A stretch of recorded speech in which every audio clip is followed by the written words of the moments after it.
What's up, people that are tuning in? If y'all are just tuning in, I've got Evan Stewart with Obsessed Academy. Some gangster shit going on today. He's in town, and let's dive right into it. Well, what I was explaining to you earlier, too, is, you know, I'm sure you go on most podcasts to do the same thing that you do on stage or in your podcast, where you're telling people, you know, what it is that you do and what they can do for themselves.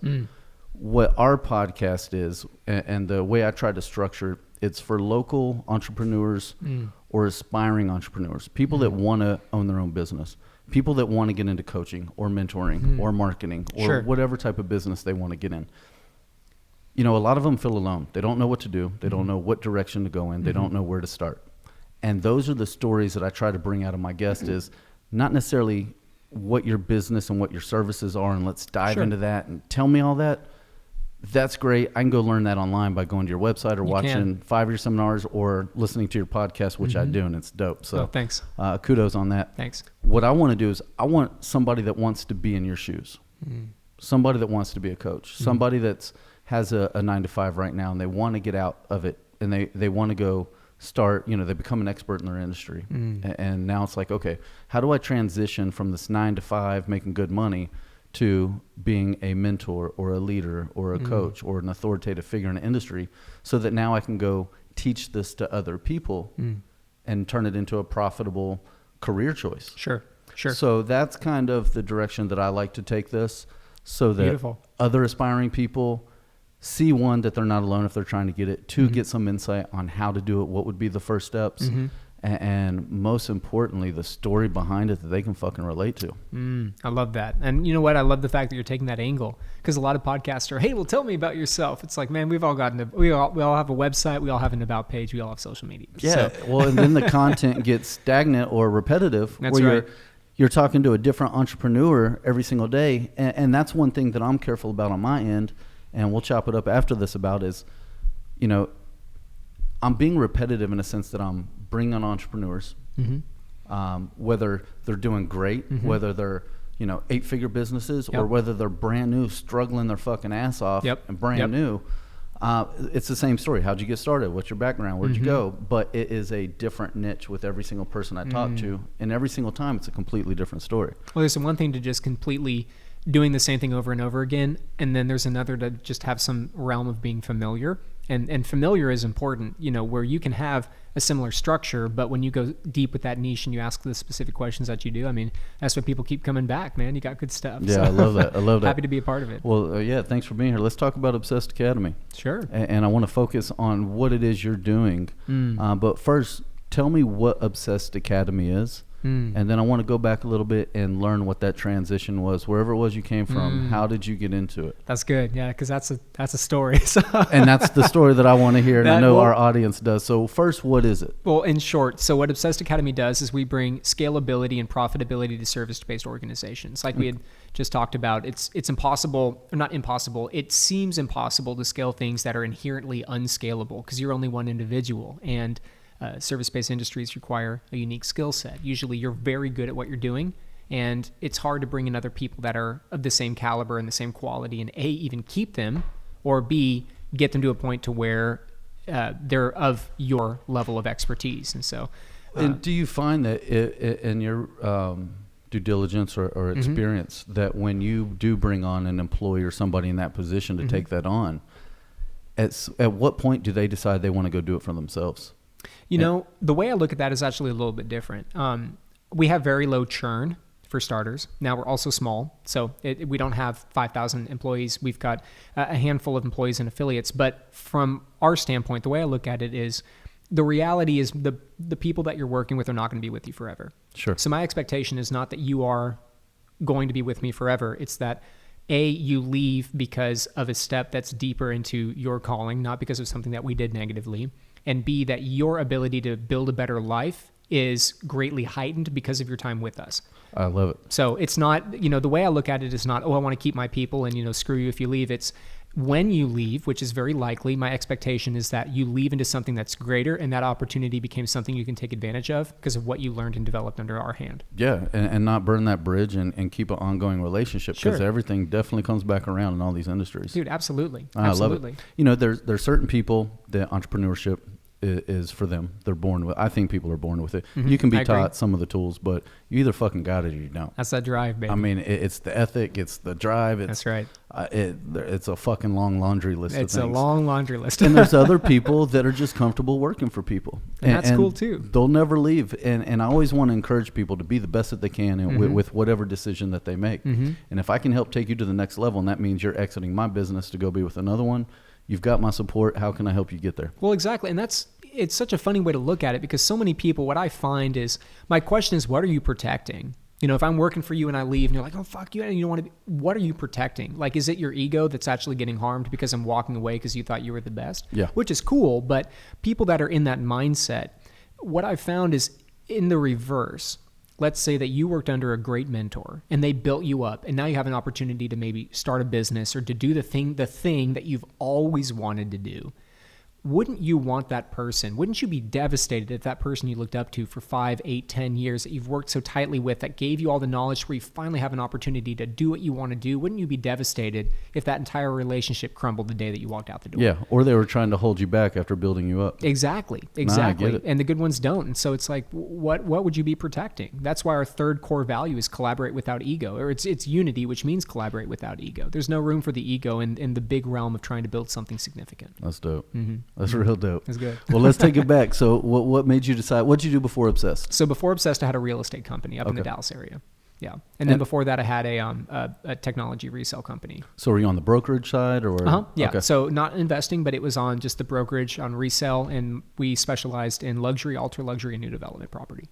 How many agents did you have working for you? It was me and a small team of marketing affiliates and assistants. Okay. My wife has a brokerage here, so I think we talked about that. We did a last little time. bit, yeah. Yeah, well, and we'll dive more into that later. For sure. Yeah, that's definitely dope. So how did it go from brokerage or real estate to Obsessed? Well, one of the things that I talk about is building something that aligns with your gifts. And so my gift, ever since the day I was born, was being able to identify things in other people that's more ambiguous, be able to put a construct and a definition to it, help an individual identify the things that they're good at, a gift and a calling, and get them on the right track to actually walk that. But I also know that we can all be great at something and not make any money at it. And I think money is a very important and good thing. I think it's a very good thing. And being broke doesn't solve anything. And if you want to solve things, you got to have some bread behind you before you can make that happen. That's true. And so there's a tool that I call a platform of validity, which in short is the thing that you do so people know you're not full of shit when you start talking about something. So I knew that I had a special gift and a unique calling. I also knew that I needed to have something to prove that when I get in and talk about business and I talk about scale and I talk about personally living in alignment with the purpose, that people would just brush me off until I had some type of history behind me to where people knew that I wasn't full of it. So is the brokerage that validity? That's what it was. Building up and exiting from when I couldn't make an $800 a month apartment payment all the way to building up and exiting a multi-8-figure organization. And now I can say, okay, all of these things that I'm talking about, they work because they were the things that kept me from not going hungry. Yeah. And it works. And so that was my platform of validity. And it took about 7-8 years to actually get there, of just keeping your head down. And now that's what I talk to. Okay. And you're still in your 20s. Yeah. How old were you when you started and got in real estate? 19. Okay. Yeah. And so you were in your mid-20s when you exited. Now I'm 26. Yeah. That's crazy, dude. Yeah. Congratulations. Thank you. That's amazing shit. A lot of work. It's so funny because I just got back. I was speaking at a conference up in Canada this weekend, and everyone, there was a big question. I get the question a lot of, oh, you're so young. How did you do it? It's not complicated. I didn't go out. I missed a lot of parties. I missed a lot of time, and I worked for 7 or 8 years, 15, 16, 18, 20 hours a day, 6 and 7 days a week for 7 years. Yeah. That's it. It's not a matter of, oh, you're young or, oh, you're old. The problem is most people don't get fed up with where their life is at until they're 35 and they hate where they're living and how they're living and who they're living with. Or in their 40s. Or even later. And then somewhat, it's too late. Somewhat it's too late. Look, you're either too young, you're too old, and then you're dead. The way I looked at it was, I know what I want my life to look like, which means mapping back to where I am now. I already don't like where I'm at, so I might as well change that now. Like we were talking about before, we don't have kids yet. But I want my kids to have opportunities that I wasn't able to take advantage of. And that starts with me working my ass off now. Yeah. Is that weekend of going out and grabbing beers more important than the destiny that your children are going to be able to take advantage of? My answer was no. Yeah. Well, and that's what I tell my kids now. I got 4 of them. So I tell them straight up, it's like, look, you can do any fucking thing you want. You just got to go out there and do it. You got to have the grind, the work ethic, got to have the balls to do it, because lots of times it's scary. And especially this day and age, the younger generation, which you can relate to, is shit, I wish I grew up in this generation because I'd be a fucking ace. There's so much opportunity now. There is. And there's a big limiting belief that I hear, because I'm still a younger professional, I work a lot with under 30. And the big limiting belief that I hear is, I'm not, whatever the age is, insert here, comma, I need to wait, or I can't do it yet. Absolutely not. And what I found is age does hold you back a little bit. Age is, it is a barrier for sure. But when you say, hey, I think you're too young, what you're really saying is, I'm worried that you don't have the experience to properly take care of my family the way we need to be served. Yeah, the trust isn't there yet. And so when you finally start getting those opportunities, it actually starts to play in your favor, where it's, now I want to work with you because you're 23, because you're 28, because you're 33, and not 50, because they start to be able to see really how much hard work it takes to get there. And people want to work with people that work hard, regardless of if you're younger or if you're older. That's just by default. True. And it's like anything in life, whether it's a car or it's a service or whatever, it's once you hit a certain age, it's outdated. Yeah. And they need fresh, the young fresh blood, and that's what they want to go after. And I see it in so many industries. How much traveling are you doing? A lot. I'm doing a lot of traveling right now. Yeah. And how does that affect the family? Because you're married, right? Yeah, married. And my family was more affected by my work when I wasn't traveling than it is right now, because my wife, her gift is operations. I mean, she has this uncanny ability. I don't know how it works. She has this uncanny ability to go in and see the puzzle pieces of a business and just immediately be able to say, oh, we need to do this, this, and this, and streamline everything. That's beautiful. It's so wonderful. So when I was working in real estate, there was one time a couple years back. So this means you work with your wife? I do. Yeah, she's the COO of our company. That's amazing. And when I was in real estate, there was one time in particular that I worked for 43 days straight, 20 hours a day, where I saw Brittany when she was asleep and came home when she was asleep and left when she was asleep for 43 days straight.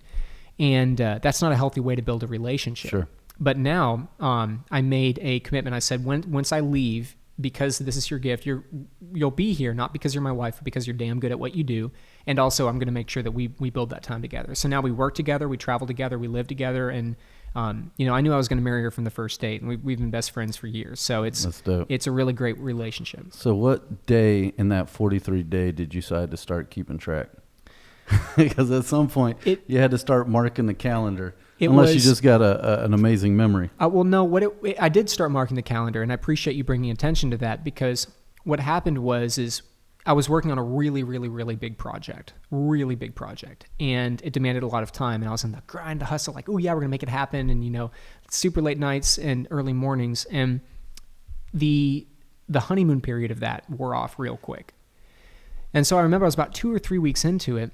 I'm sitting there, I'm like, damn, I'm doing this again. And gosh, I'm tired. Like I work hard. I work hard, but I still get tired. Like, sure, everybody does. Everybody does. You got to give your brain a break. And I was just exhausted. Like I was just beyond any level of tired I've ever been in my entire life. I couldn't. How'd that affect your life? How'd that affect everything? Well, Brittany is extremely understanding.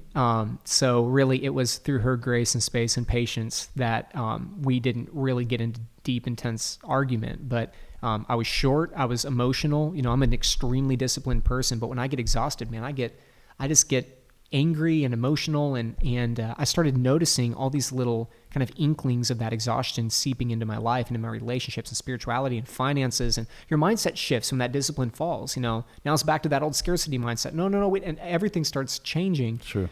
And I looked back and I thought, when did this start? And it was really funny because a couple years ago, before this point, I had felt that I was going to be moved away from real estate. I just felt that my calling was elsewhere. I would be shifted, and that time really was when it started to become real on, okay, this is not sustainable. So it was a good time. I'm glad that it happened. It was good in the sense of it awakened I need to be shifting now type of mindset. Yeah. And I don't know if I would have gotten there that soon without that really long period of just being completely exhausted. Gotcha. Mm-hmm. Well, thanks for sharing that. Of course. Absolutely. It's deep. So yeah, there's no way I could work with my wife. We would, she'd probably kill me first. There's no way. So that's something cool. And you get to travel, and you're just in Canada. So I know you get to go, just across the globe, wherever. Get to do some cool stuff. And get some real cool traveling. I've always wanted to travel. Get to write it all off. Exactly. I've always wanted to travel. I love travel. I love adventure. And so, one of the things I didn't like about my other job was that feeling of being stuck, because everything was in a couple mile radius, you know, and it might sound kind of sad, but I think those that feel that minutia can relate. Is I used to take properties that were an hour away or so in towns that I hadn't heard of. And what I would do is, let's say I was going to list your, multi-million-dollar ranch or something. I would drive out there a little ahead of time, and I would pretend like I was on vacation, because I never was able to relax. So I would drive out, and I would like park on the little main street and walk around the little Texas town and get a little ice cream cone and all these things for like that hour, and just pretend I was on vacation. Sure. And so those were my little vacations. I'm like parking here and just making it a lifestyle. Yeah, it was crazy, man. So we get to do the real thing now. So related to Obsessed and everything that you're doing now, what is it that you actually do, and what would you label yourself as? What is your position? Are you a coach? Are you a mentor? Are you a keynote speaker? What is it that you are? What is your position within the company? That's a great question. So from a title standpoint, I'm the CEO of Obsessed Academy, Sure. but I call myself a strategic growth expert, because really my specialty is working with individuals on helping them identify a calling and a gift and a uniqueness, and pulling that message that someone may have to say out of them, refining it, and then distributing it to an audience that needs to hear it.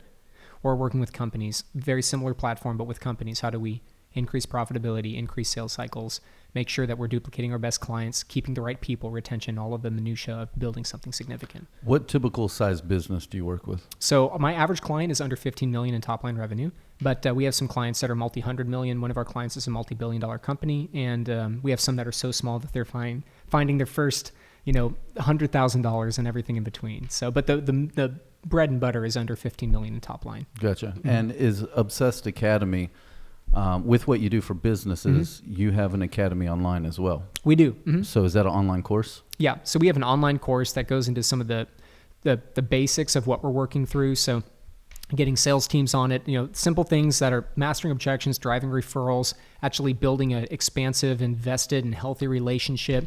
When people say to have a database and work that database, how do you actually build a profitable database? Some of those things that are easy to reteach, but some of the deeper, the deeper constructs of messaging and giftedness and purpose and whatnot, it's not on there yet, because we've really been patient on trying to find a way to break it down into something that's scalable across a wide audience, and haven't quite gotten there yet. Scalable. What about consumable? Consumable. Do you find issues in that, of how to translate it from your brain to make it an actual, and that's something I want to kind of hyper focus on, and I'm going to call it coaching for lack of knowing what to call it. For sure. And I also want to talk a little bit more about online courses. I have a personal vested interest in that, but I kind of want to try to zero in and hyper focus on one kind of niche specific area of business, so that we're not kind of, you and I could talk for fucking hours and be all over the board. For sure. So I'm going to kind of zero you in a little bit. Let's do it. But on that, it's, what do you see are some of the bigger challenges? And we were just talking about, building the course. And I want to, because I'm building one this year. And my goal is to launch it by the end of the year. And hopefully sooner. I'm just so fucking busy. Yeah. And I'm sure you are too. So what are sure. some of your biggest challenges in trying to expand that and grow it? The first is the word you touched on, which is consumable. And so there's a couple of specific qualifiers that I ask, which are directly relatable to this type of a course. And the first is this question of, what do I get through a relationship with you that I cannot get anywhere else, that the consumer might be thinking. So you've got this great course, but there's a lot of other marketing, a lot of other sales, a lot of other business, a lot of other personal development courses out there. What do I get through your relationship and working with your product that I cannot get anywhere else? So the first thing is I try and answer that, and you answer that through the content. You answer that through, if you have some type of system, can it be proprietary? Can you protect it? But then the other one is, it also goes back to being consumable. Can this be something that an individual across a wide spectrum of different success levels or different places in the organization can consume? If the answer is yes, then great, you've got a check mark. If the answer is no, it doesn't mean you have something bad, it just means now you might have a really niche product. So maybe this is for management and business owners in marketing instead of the entire company, things like that. So my question as I started breaking down my content was, do I have something that is scalable across a business? And if the answer was no, which some of those things are no, some is just business ownership and management, is it receivable across a wide array of different industries if that position exists in the industry? So my sales training, can we teach that in marketing? Can we teach that in insurance? Can we teach that in, a wide array of different industries? That type of thing. Okay. So you look at it from a scalable perspective first. I always look at scalability. I don't want to be a self-employed jail cell. I don't want that. Yeah. Yeah. Makes sense. I like to look at it from a contextual standpoint or a consumable standpoint first to make sure I'm putting out the good content that people want to consume, that they're willing to pay for. That's right. And I always look at that first before worrying about scaling. Do you see that one should come before the other? I think they're both equally important. You need to be able to scale the thing that people are consuming, and you need to have something that they can consume before you can scale it. And so I think it's kind of the chicken before the egg type of thing. Yeah, for sure. I think if we're having a hierarchy, consumable would be probably more important than scale, because if people aren't consuming it, there's nothing to scale. Yeah, no shit. But, at the end of the day, they have to be looked at in a very similar conversation at a very similar time period when you're starting to produce the content. Where do you see being the main revenue streams in a business? If I'm going to be a coach and I'm going to go do speaking engagements and conferences and I've got my online course, where am I going to make my revenue streams? Well, the concept of being in front of many instead of one is extremely important. So where you would make the revenue would be in a reoccurring revenue model from a course or something like that. But speaking can be extremely profitable. It can also be a giant waste of time. So I see a lot of our revenue coming in, as far as what I'm personally doing, coming in from the speaking side of things, just getting in front of large audiences.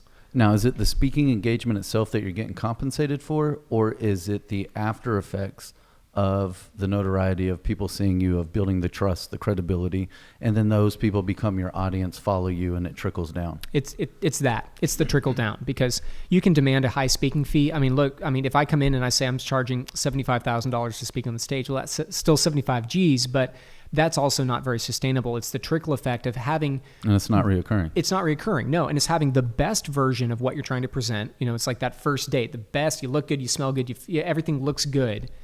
Putting that out there, people connect with it, and now they want to buy. And so going back and saying, how do we continue this relationship? I love what I heard you say over here. I'd love to work with you. I feel like we've got some similarity there, and now you've got them in your system. That's really the benefit, is because this is great content, video is great content, social media is great content, but the problem is there's still that barrier of technology, or that barrier of when I can see you and you're just right over there and I can feel your passion. That is going to lead me to a point of inspiration to where I want to buy if I connect with what you do professionally. Yeah. Speaking is powerful. And I tell everybody in my videos and everything that we do that, face-to-face marketing is still very alive. Oh my gosh. And it's absolutely. still getting results. Absolutely. And when you, and me being a digital strategist, I used to think, and I was full of shit. I don't know what, I was lying to myself. I was like, you don't need to go to these networking events. You don't need to get in front of people. You don't need to, everything's digitally. Just if they're looking for it on Google, you make your something pop up. That's right. And there you go. Right. But the face-to-face marketing is still very alive. There's nothing more powerful, even still, than hey man, this is awesome. You got to check this out. Yeah. There's nothing more powerful. You can see ads for that new taco joint all day long, but it's not until you get 3 friends that are like, man, you've got to check this out. Then you're going. Yeah. And it's still, people downplay it, I believe, but relationships and referrals, I believe now are even more important than they were, due to the fact that there's such a high level of saturation in everything but. Has there ever been a point between real estate and this that you ever hit where you were like, am I making the wrong decision? Am I not going to make it? This shit doesn't look as bright as I thought it was going to be, and this might be a failure, and I might have made the wrong choice. Sure, absolutely. Tell me about that. Yes and no. So, not to get too deep into church, but I'm a person of a Christian faith, and that's important to me. That's amazing. So for me, the answer was no, because I truly felt that God put a very specific and distinct calling on my life and moved me distinctly out of the industry. So for me, it was a trust in the faith and the walk and the obedience of what that calling actually was. And there's no doubt when you're moving in complete faith. Now, it was also for me, those issues really stemmed from my time in real estate and not in transition. Because in real estate, I saw kind of this catch-22 of, look, money was good, life was good, great houses, great cars, great people, doing all sorts of the living the life. Sure. But I really didn't like it. Like I hated actually how I was living. And I looked around and I thought, I've got all of it. Like I thought I would have to be middle-aged before I made millions of dollars. And I'm looking around saying, okay, I've got all of these things that I thought would be great and fulfilling. And what I found is that I was living so deeply out of alignment with my calling and my gift that the friction wasn't stemming from the fact anything else other than that.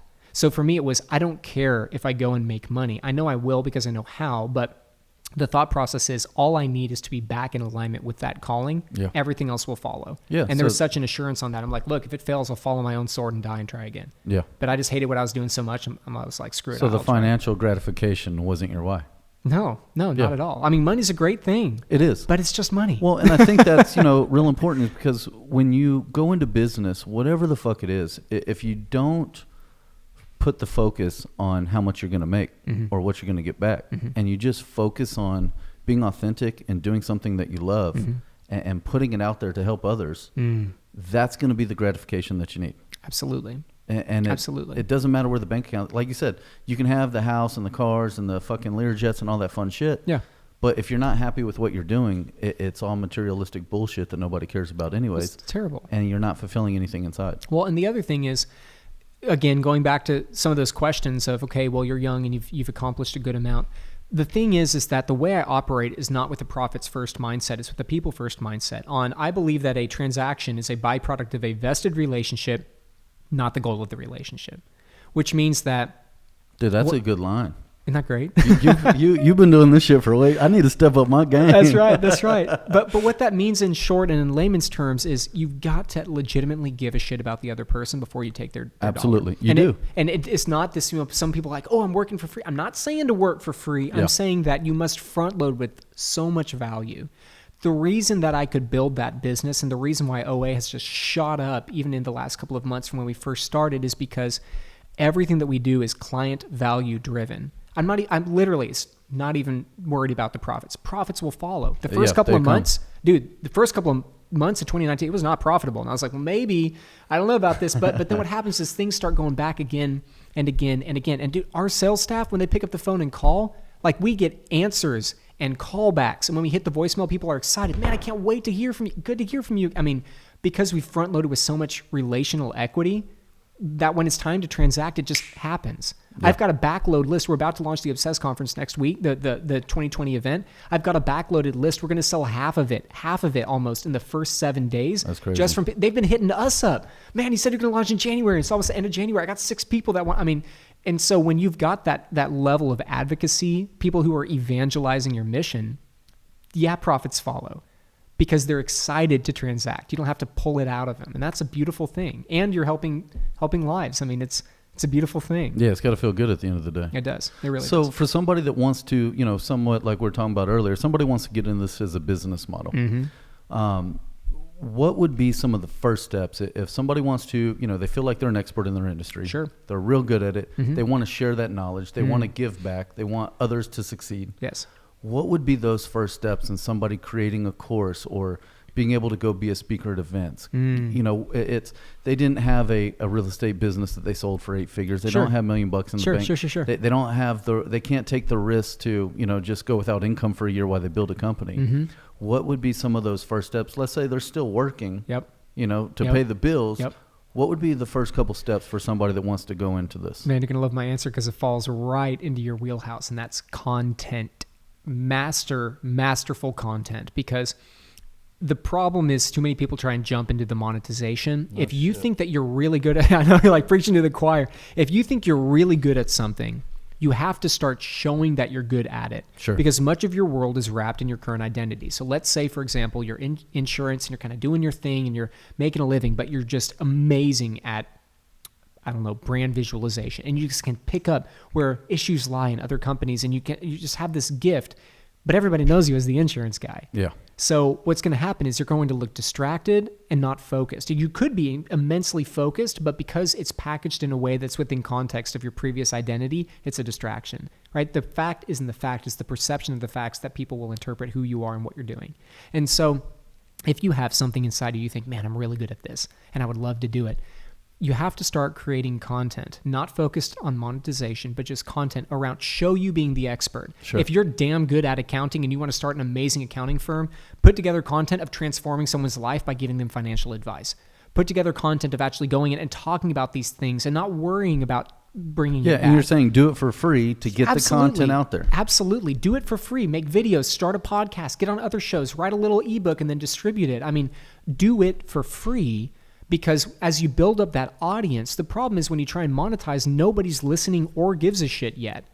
The reason why these great quote-unquote influencers can sell is because they've got 100,000 eyes that are all eager for the next thing. It's just now the next thing is either this great video that dropped on YouTube or maybe this $200 ticket to the next conference in your town. Yeah. Something like that. You need to build that audience base first, because most people, nobody even knows about you, whether or not you're an expert. Yeah. And that's your own fault. Well, and I think that I'll use myself as an example, because I've been creating content that I'm putting out there without, any expectations of monetary gain from it for the last year since we started this. That's right. And I've done it genuinely, and I'm not one to talk about myself either. That's all right. But I genuinely did it because I want to help others. I want to help other businesses. And more so, I want to help people that, kind of came from more humble beginnings like I did. I came from fucking nothing. Sure. I'm a high school dropout. Nobody ever gave me shit. Yep. And that's my why. That's my goal is I want to get to a financial level where I can have my shit sustainable, running itself, like you said. So I'm going to call you when I need to do that, when I get big enough. Sure. And then I want to go help other people that were never given shit. All the odds are against them. It's people don't believe in them. They don't have mentors or anybody or even parents to teach them or tell them what the next step is, or that's willing to invest in their ideas and strategies. And that's my why, and that's the direction that I'm taking into. It's powerful. And it's all starting with, I've been spending a straight fucking year doing these videos, putting content out there without asking for anything in return. So I completely get what you're saying. And when it's authentic and you do it for the right reasons, that's what's going to help, I guess, get people launched. It is. And I would even say content first, but going back to one of the things you talked about of you've got to get in front of people, whether it's workshops, whether it's speaking, whether it's just being present in a certain room, you have to get in front of people. So the content is first, but then the network, and that's a network of peers, that's a network of audience. That has to be built. So again, what do I get through a relationship with you that I cannot get anywhere else? If you're just another insurance agent that's talking about, oh, you've got to do this, this, and this with your money and you'll make $1 million. Dude, I can find 100,000 of you. What's the one component, the one thing that you know without the shadow of a doubt, I don't see this being duplicated? Build on that, because that's what people will be attracted to. Well, the other thing you said that I really like that I don't hear a lot of, is you said audience, but you also said peers. Yeah. And I think that's a very important factor that a lot of people are missing on. They're so worried about their audience and who's following them and getting content for that audience that they forget the whole peer side. Yeah. And there's zero network there, so they're 100% reliant on their audience. I'll give you a tip on that, how I figured that out. In my real estate company, this is how most real estate works. Let's say you're an agent. You get a property, you put it out to the world. You put it in nice magazines. If it's a nice property, put it in nice magazines, put it in nice places, put it, partner with all these nice car dealership and Range Rover. Anyway, in my company, the way I marketed is I marketed to agents, not to the community, because the agents are the ones that actually get paid when they sell the property. Sure. And so my marketing was to the agents in particular. I know that you've sold 10 homes in the zip code. Here's one that's not on market. Wouldn't you still like to be the Don of the zip code? Sure. And I moved so many properties through a peer network, just like with OA. Getting on stages, some of the stages I've been getting on, some of the things I can't quite announce yet, but that are coming up, some of the biggest opportunities have been through a peer network of support. And so don't underestimate the power of somebody who's in a similar walk of life supporting you along the way. It can be more powerful than even 100,000 people looking at you if it's the right person. Absolutely. It's all about mutually beneficial relationships. That's right. And whether that's with peers or with businesses, that's one thing I tell, clients and people that I work with is make sure that it's a true, everybody's like, oh, it's a win-win, do this, win-win-win. Yeah. And most time it's bullshit. It's like, no, motherfucker, you're winning and this dude's losing. And he's getting milk dry. That's right. That's right. When you can truly make it a mutually beneficial relationship where everybody wins, whether it's a friendly relationship, it's a peer group, or it's a client or potential client. That's right. That's when everybody truly fucking wins. That's exactly right. That's good stuff. So tell me, you do a lot of on stage speaking. I do. What would be the difference for the audience out there that's a little less familiar with it? Sure. What's the difference between a keynote speaker, a conference, a mastermind, all the different terms that are kind of hot points that everybody's throwing out there. what is the difference between all of those? But before you answer that, Sure. I first want to ask you, what are it's driving me crazy. And I'll be honest with you, and we can talk about this offline. Mm-hmm. I'm launching a course by the end of this year. I'm working on all this fucking year, how to launch a business. It's how to build a business from fucking scratch. And I've built so many of them. I have so many people, clients that I help with from a marketing perspective, but I also consult with them on building businesses, or just friends or peers or people that I know that need help building a business. So I'm going to do a course from A to Z. That's a great idea. The simple shit, how to get a DBA. And I'm going to take Hector with me, and we're going to vlog it. Yep. And we're going to go to the store and get a fucking DBA for a business. And I'm going to come back, and then I'm going to post it. And I'm also going to do a podcast about it. So we're going to have a lot of different assets that I'm not seeing out there. But sure. Without going off in that, which I could for a while, what are your thoughts about all of these coaches out there, all of these people out there saying, buy this program, we're going to make you rich, or, the 3 steps to success. Oh, yeah. Buy this for $5.99 and you'll be rich. And like, it is so overly saturated right now with fucking coaches and mentors and millionaires and Learjets that it's even got me, hesitant to I don't want to be labeled with those people. No, like I'm scared to launch my course. So what are your thoughts about that? Speak to that for a minute, because it's driving me fucking crazy. And it's even got me doubting that I should even put my course out there. The problem is there's this, and what you're looking at is this monster push of entrepreneur coaches who are coaching entrepreneurs who have never actually been an entrepreneur.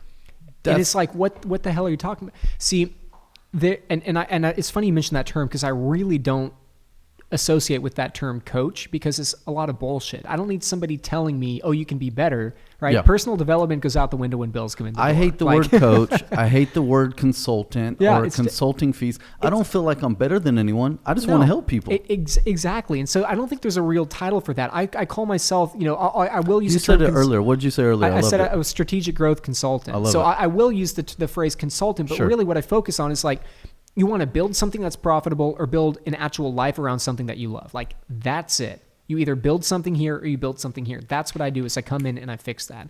And the problem is that so many people, they're looking for the easy way out.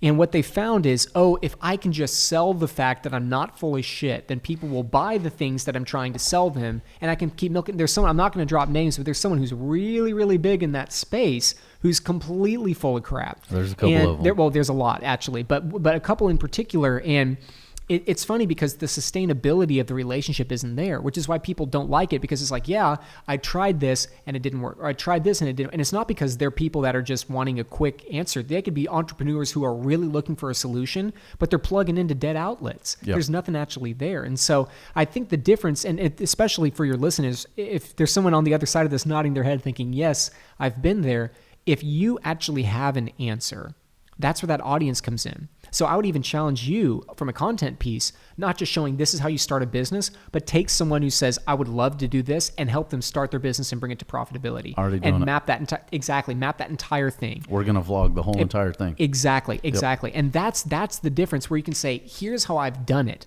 right? Like, you can get on stage and you can say the right things and you can do the right things and people can buy, but what happens after the fact? Yeah, don't tell me, show me. Exactly. Show me. And then the other phrase that is really powerful is what specifically. And what I mean by that is when you're asking, what specifically about what you've done here do you believe is applicable to where we're at here? How's it going to relate? Exactly. You must find the association. And if they feed you bullshit, that means they're going to be feeding you bullshit. And you can read right through the bullshit. Oh, absolutely. Well, I think that this is applicable. It's like, okay, no. But if it's, hey, let me tell you, because I did this, and this here, and I see similarities here, that's how we can map this roadmap, because I've done it 4 times. It's like, okay, now we can talk. And that's where people fail, is they don't actually question. You have to question everything. I fully believe that most people are good people, but there's also a lot of people that are full of shit out of the gate too. Or they're just trying to survive, and they're trying to jump on a bandwagon. Exactly.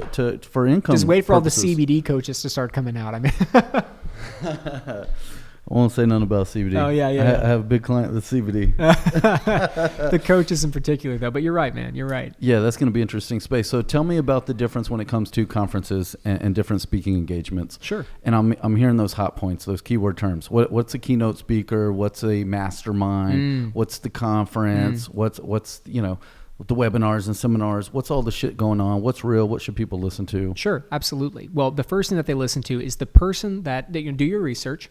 The person that's presenting needs to be someone that you would trade places with in that state. So if you're going to be on stage and you're talking about money, do I want my money to look like your money? If the answer is yes, I'm going to listen. If the answer is no, then I'm not. Right? If I'm trying to get built and you're freaking 300 pounds overweight, I'm not going to listen to you. Yeah. It's just common sense. Cater to your audience. But the difference is, when I look at conferences and keynotes, it's a very highly prepared, highly polished, very large audience, very, very polished. And when I look at workshops, when I look at masterminds, it's very raw. I mean, I'm doing a workshop tomorrow. I'm doing a conference, but I'm also doing a kind of a workshopping type session, and I might go off my phone. It's just going to be me just kind of rolling. I don't have slides or a PowerPoint. Yeah, and tell me like the that. difference between the two. So the conference is a speaking engagement. You're going to speak to a large audience and talk about something specific. Yeah. And then the actual workshop that you're going to be doing, you're going to be touching specific subjects. So kind of break down the difference of what the two is. Well, and it's also the difference between a conference and a workshop also can stem from the amount of audience that's actually there. So a lot of workshops, I mean, we're talking about 15, 20, 30 people. I mean, it gets really, really, really deep. We can go back and forth and do questions, and we can talk about, hey, how is this applicable? Or I'm struggling with this and I'm hearing this. How do we make those connections? And so if you're looking to really get your hands into it, then a workshop is a great place to start. Mastermind is a term that's typically a really high-level workshop in a unique place with high-level people. It's usually very high ticket. My mastermind is $25,000, and that's a 6-month term. But it's also getting you in the room with some people, and they're very, very high earners and run very large businesses. And let's talk about that again, or back up. Yeah, exactly. Pause. So, and that's for the audience too. So it's $25,000 for a 6-month term. Is there one show they go to? Is there one mastermind, or do you do them weekly or monthly? Sure. There's how does that really break down? Absolutely. So we have in person, and we have weekly meetings. As far as what's weekly, actually online. So we all hop on a group call. We talk about a strategy we're working on, but we also have monthly in-person get-togethers in a really big kind of fancy retreat to get in an inspiring place, and I'll bring in some special guest speakers and things like that. So it's $25,000 for the 6 months. Right. Exactly. Y'all do monthly in person. Yeah. Y'all do weekly on the phone or in phone conferences. Video calls. Online. Video conferences. Yep. And of course, access to a whole bunch of other things. And the mastermind really is important because, and that's not a plug for mine. This is a description of what it is. There could be some great ones, and there are also really crappy ones. But masterminds can be important. That's when you've got a little bit to play with, and they're not always that expensive. I mean, some can be a couple $100. I mean, sure. But one of the things that I discovered is it's not wrong to pay to get into the right room. No, absolutely not. So many people are like, I need to earn my way there. Well, if I could close that gap that would take me 3 years with $10,000, I'm going to close it right now. Yeah, why not? So there's no wrong reason to actually get in that room. And the mastermind is that workshop concept we talked about, but it's a discussion in a workshop among really high level, usually business owners or entrepreneurs or people who are experts in a certain space in a super private environment. So you can go back and forth and share ideas, and I've had some amazing ideas come out of mastermind. And I'm assuming y'all can do that offline directly as well. Oh, yeah, absolutely. Associated with it. Oh, yeah, absolutely. I mean, that's the point. If you don't have a network, find one. And are there other people within that mastermind that, kind of splits the proceeds from that financially? Well, yeah, you can do that too. I mean, if you want to get plugged with a bunch of other people. But what I've typically found is when you're in the right room, it's not a matter of the entry point. Oftentimes you can make so much money with the people that are there anyway, that it doesn't even matter. If I give you $1 and you give me $2 back, I'm gonna give you all my money. Sure. And so as soon as you find out that positive ROI. Exactly. And that's where you talked about relationships. If you're in a room of other high achievers, everyone wants to support one another. So now it's just a matter of, do we have something here that we can take professionally? Sometimes it's no, but if it's yes, you're talking with people who want really strong professional relationships. So would you say it is a more dialed in or hyper focused networking organization with people in your industry just on a higher level? Absolutely on a very high level. and people who have a very open mind and are willing to grow. Gotcha. You know, conferences, you can get people that are just exploring, trying to feel it. Conferences like the buffet. It can taste a little bit of everything. Yeah. But when you drop some serious money and you get into a room with serious people, you have to get really, really hyper-focused. So is that part of the sales funnel? You know, when you look at it it's part of mine. When you look at it from a bird's eye view, you know, you go do these conferences and these speaking engagements to an audience of 20,000 people or 200 people, whatever that number is. And then part of that idea or goal is to bring them down a sales funnel to where they join one of your masterminds. I've got a 5-step system right now in my business. I'll drop that right now. I'm transparent with how I operate. I speak and I have a certain speaking fee. I have my free content. I've got my Facebook group and things like that. So the Facebook group is free, but it's also specific. We're building out a native app, but it's not done yet. It'll probably be done at the end of this year. Eventually, it'll be that. So we've got all this free content and super low barrier to entry content. And then my first real product is OA Online, which is my online academy. And from there, I've got boot camps, which I run on a bi-monthly basis, which is really intense, bring in additional speakers, work for a weekend, high-level items. So boot camp Are those boot camps in person? Yeah, they're in person. Yeah, you come into town, we take care of you, get a great place, get high-level speakers, and really get you in a rhythm of thinking at a higher level with tactical roadmap advice. I hate bullshit. I don't want it, and I won't feed it to you. Yeah, it's not fucking worth it. There's so many motherfuckers out there pushing just repurposed content, bullshit that doesn't work. Like you were saying, there, all these multi-thousandaires are these entrepreneurs that have been doing it for 0 years. Exactly. Teaching entrepreneurs how to do nothing. Exactly. It's crazy. It's ridiculous. And so it's tactical. From there, we go to the mastermind, which is 25 for 6. And then from there, depending on where people want to take it, we can go back and do a cycle of boot camps. I've got my conference. And then if people want a one-to-one relationship, we can work one-to-one. It's $100,000 up front. And we'll work together in a certain capacity. That's dope. Yeah. So it's just, you get up that ladder of commitment. And what I found is people were working the online, start making some money. Oh, this works. I need to get plugged into the boot camp, do a couple boot camps. Oh, this really works because now I'm making even more money. I need more of this mastermind. Oh, this really works. And then you plug into a really high level ticket. Yeah. And it's also putting them into different price levels. Well, and it's accountability too, because if my expectation is that we build a vested relationship, don't you think that you wouldn't be with me if you weren't making money? It's like, that's it. When you hire someone to do a job, they either do it or they don't. Yeah. It's not rocket science. So when you put clear expectations, I tell people my expectation is that we are together for a very long time. Yeah. I would love that. I'm the same way. Exactly. So that means that there's accountability for me to actually produce, and there's an expectation for you to listen. I love it. And speaking more to the entrepreneur side of things, for people that want to jump into this, or, it's... Thank you for the content. I mean, you're fucking putting fire out there. I appreciate that. Absolutely. I'm obsessed about it. I love it. What type of overhead, what are your staff requirements? Somebody that wants to do this for themselves, whether it's me or the audience listening, what type of staff requirements does this take? Are you a one-man show and all this is going in your pocket? Because that's all people see. Yeah. They see you and this one guy and I'm paying him $100,000 and this dude's getting rich off me. Yep. What are the staff requirements? What is the overhead of traveling and all of the associated fees that come with it? There's so much, and there is a large staff requirement. You need to delegate all things that aren't your absolute strength. And what people don't see is what you're not paying for that time. You're paying for the decade that you didn't have to spend building something else to learn exactly. from. And the other thing is like, look, you may throw me 100 G's, but I tell you what, I just dropped 150 to launch this conference, and we're about to launch that next week. Like, it's all going back into the cycle of giving back. Sure. And so it's not all just going into a pocket. If there's somebody who's really thinking about where they start, what I would absolutely recommend is so simple, but it's powerful. You can immediately listen to this podcast and start. Make a list of highest value income producing activities. So the highest value could be closing the freaking sale. I'm gonna stop you. Yep. Dummy that down for my audience. Okay. It's, I know you're on stage, you're pitching this shit all day long. You rattle it off. That's right. Actually, let me rephrase that. Yeah. Dummy it down for me. Okay. Just say it slower so I can comprehend and understand. So we'll look at it like this. You want to get started. The question is how and what does the overhead look like, right? Get a piece of paper and start writing out the number one way you can be spending your time is earning money, which is how do you earn the money? Okay, so maybe it's closing deals. Write that down. Maybe it's working with great people of a high caliber. Write that down. You start literally putting down on paper all of the ways that you spend your time, and you're going to prioritize it. So maybe type it out so you can move things around in Excel or something. But little things like checking email, social media, grabbing coffee, driving, all of these little things, and start sorting on what gets you closer to the money. Yeah. Okay. In a business standpoint. So closing deals, that's right at the very top because money's up here, and checking email and driving is probably way down here. Yeah. That type of thing. And if you're looking for where to find staff, what I did, and this is how you break self-employment, by the way, just a quick tip for anybody that's there. How you did is you start hiring the things that get you, that are further away from the money. Okay. The very last things you hire are the expert closers. But before then, you can hire someone to do your assistant work and run your social and respond on email and run your calendar.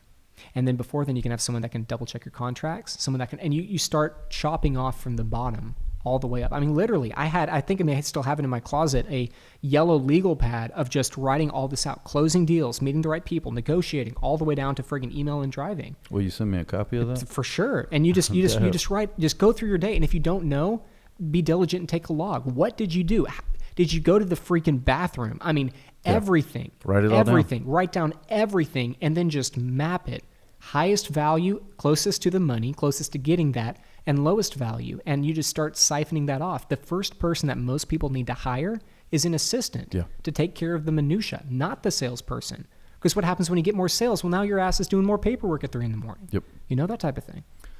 Is there a software or app that you use to help manage that process? You know, when you're still a one-man show or two-man show, is there apps that you would recommend that people could use to help manage that process? Yes, and not one, but you can find a couple together. In fact, because there wasn't one, we're actually building one right now. That was going to be my next question. Yeah, or are you building one? We're building one, but a great task manager is Asana, and it's free too, which is great for a lot of people getting out of that space. They don't want to keep spending. Just a way to prioritize, move things around, and then assign tasks as well. So you can have a specific board and a project and just keep it in track. I would recommend Asana, any type of calendar, just to keep things on the calendar. And then you've got to have a CRM. We're partnered with HubSpot. I like HubSpot a whole lot. But any CRM that you can use, a customer relationship management software, a way to track your relationships in relation to the deals. If you just have task management, calendar, and some type of strong way to see the relationship between the money and the people, that's a great foundation to get started on. Great. Thank you for that. Yeah, for sure. Tell me, what has been the biggest hurdle in all of this? Where's your pain point? In doing all this, what is that pain point that you just don't like that you have to deal with? Right now or just in my entire journey? Either. The first was, I always live in the future a little bit. So I always have a constant struggle with being grateful with where I'm at, but never satisfied. And that is a pain point because sometimes you start getting too hyper focused on one goal that's 5 years out, and like today needs to be taken care of too. And so that's where Brittany comes into play. She's good at that. But my first big struggle that I had to overcome really was knowing my shit to a T, but being brushed off because I was too young and didn't have the beard. I was young. I'm still young. Like I get that. But that was a really big hurdle because knowing that I was young, I got really, really educated. And I knew everything. I could rattle off prices and owners and history and statistics. So by the time I started getting opportunities, I just blew them out of the water. But there you go. It took me, my first 8 months, I made $1,200 and $1,300 before taxes. So no. And that was a big, big struggle. And so really what that stems from is just that constant need to be finding that platform of validity. And so out of the entire journey that I've been on so far, that was probably the hardest to overcome. There were some hard days on that. What's been the dopest shit about all of this? What's the best part? You know, you get to travel with the wife. That's got to be amazing. That's probably it. But honestly, it's just, I've lived my entire life to finally be in alignment with what I felt God needed me to do. And now that I'm actually here, like every single day is just so fulfilling because I'm able to touch people in the way they need to be impacted. I'm able to work with audiences. I'm able to travel. I'm able to spend time with my wife and have a really great time doing it. And so that, gosh, man, I've been waiting so long for that. Like that's awesome. That really brings me joy. I love it. I mean, honestly, I had a couple more questions. I'm not even going to go there. I really want to end it on that note. For sure. It's been an absolute pleasure having you in. I appreciate you coming on the show. Thank you, man. Where can people find Obsessed Academy? Man, well, you can hit me up on social. It's all at Real Evan Stewart. You can find my site at obsessedacademy.com, or next week, so final week in January, depending on whenever this drops, we're going to be launching the Obsessed Conference. We've got an amazing lineup this year. We've got a monster space. It was an old bomb factory in Dallas. So it's all decked out. You can go to obsessedconference.com, and that site's going to be launching with ticket options next week. And we're going to probably sell out pretty quick, so you should get on that. Real cool. Tell me the Instagram one more time. At Real Evan Stewart. Okay. Put the real in front of the guy. That's right. Real. That's right. Evan Stewart, Obsessed Academy. Appreciate right. you coming on the show. Thank you for having me. Ladies and gentlemen, this has been fucking absolutely amazing. Appreciate y'all tuning in today. I'm Jonathan Weisman. This is Evan Stewart. This was The Grit. We'll see you on the next one. Take care, guys.